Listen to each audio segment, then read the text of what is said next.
It's late September and time for a second cut of hay. This tractor's pulling a hay rake, which rakes all the hay into a line.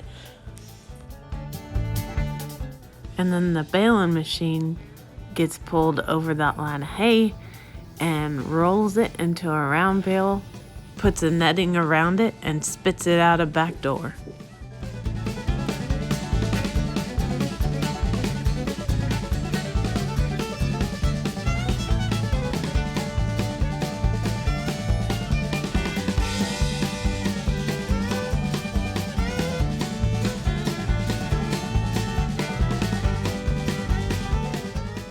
Dadgummit, I've got a flat on my water transporter.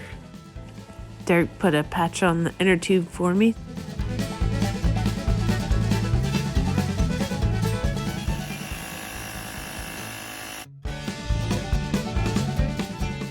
The Rams are going to use the cattle corral for a while.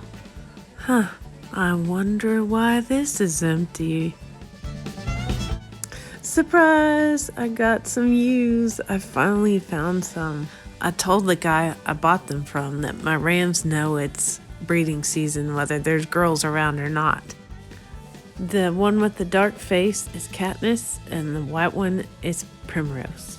These are also just Southdown sheep. They're not the baby doll or Old English like my boys are, so they're a little bit bigger, but they're small for being Southdowns.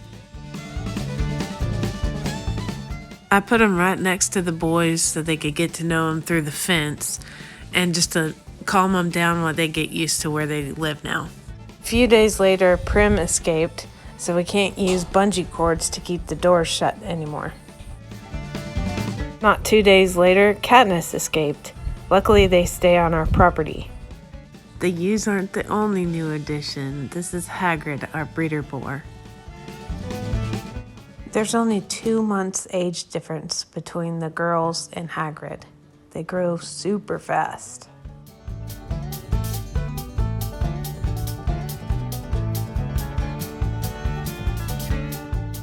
I did make his wallow a little wider. And we could use some rain to fill it up though.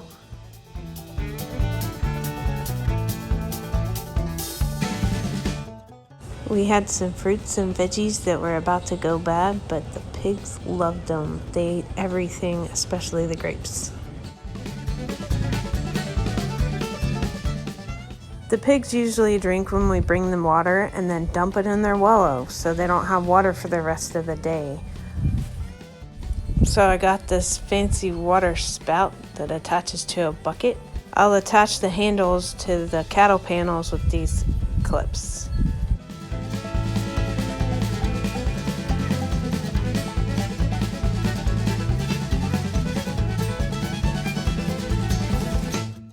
Later, I ended up putting the bucket on the outside of the fence. Hopefully the cows don't mess with it, but the nozzle's sticking through so they can still drink it. They kept climbing on it and everything, so I knew they were going to break it if I didn't move it away.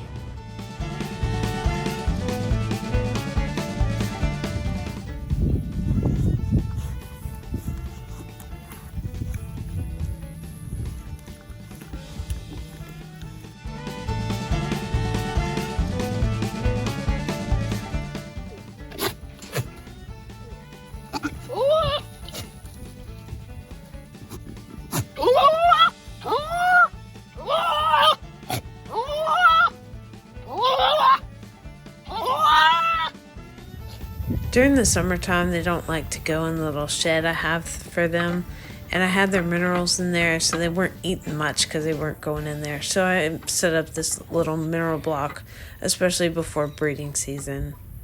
I've been looking for ewes, aka female sheep, for a long time now. I looked on Craigslist randomly and found them, asked if they were available, and the next day I was suddenly getting ewes. I knew I wanted all the sheep in a movable pen because they eat the grass down so quickly, but my other movable pen has turkeys in it in the orchard.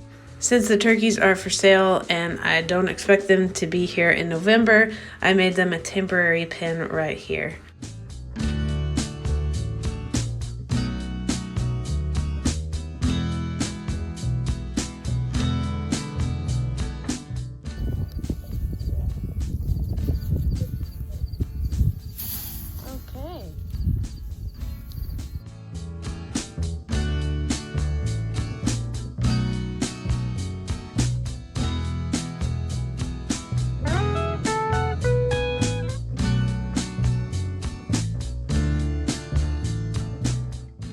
We'll pretend this is on purpose, but in the ridge of this T-post, I put the door hinge made out of baling wire. Didn't do it on purpose, but hey, it works.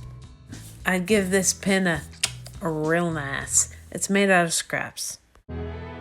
Poor Chisholm is at the vet to get 2 things that are near and dear to him removed.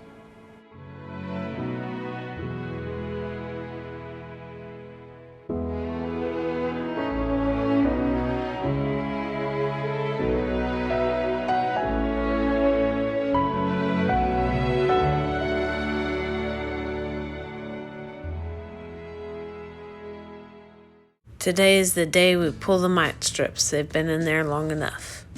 Okay, now we just walk. We finished in the bee yard. We just have to walk until all these bees are being so angry. What we've learned to do is to leave the keys on the tailgate, and whoever is free of bees first will get in the truck and drive and pick up the other person to sit on the tailgate and try to outrun the bees. It's time for hoof trims in prep for breeding day. I put some alfalfa pellets in the little box in front of their face. It keeps them distracted.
And scene. Lefty doesn't waste any time.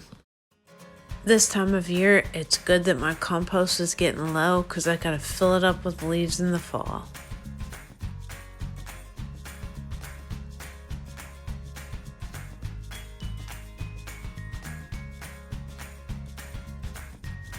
This is the soil that was in there, and I don't like how big those granules are. This is the compost, and it's a lot loamier. You can't see from the pictures, but it's going to be good to recharge the soil.